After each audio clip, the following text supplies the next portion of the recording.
ఉత్తరప్రదేశ్ రాజధాని లక్నోలో world human rights council నిర్వహించిన భారత హానర్ అవార్డులను మన ఆంధ్రప్రదేశ్ రాష్ట్రానికి చెందిన రొద్దం షేక్ అబ్దుల్ హుస్సేన్కి మానవ హక్కుల కార్యకర్త అవార్డు అందచేయడం జరిగింది.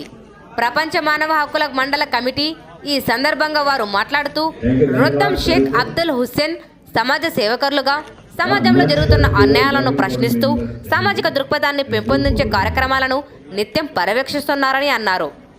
రొద్దం షేక్ అబ్దుల్ హుస్సేన్కి తమ ఈ అవార్డును అందచేయడం చాలా గర్వంగా ఉందని కమిటీ సభ్యులు తెలిపారు.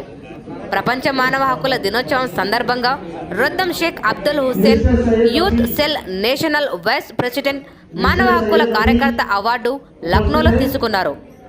సత్యసాయి జిల్లా కదిరి నుండి అబ్దుల్ హుస్సేన్కి ఎంచుకున్నారు. తనను ఈ అవార్డుకు ఎంపిక చేసినందుకు ప్రపంచ మానవ హక్కుల మండలి, ఆంధ్ర రాష్ట్ర అధ్యక్షుడు షేక్ మస్తాన్ సాహెబ్ మరియు జాతీయ అధ్యక్షుడు డాక్టర్ ఎంఆర్ అన్సారీలకు ఆమె కృతజ్ఞతలు తెలిపారు. मिस्टर सैयद रफी उपस्थित हैं। मिस्टर सैयद रफी उपस्थित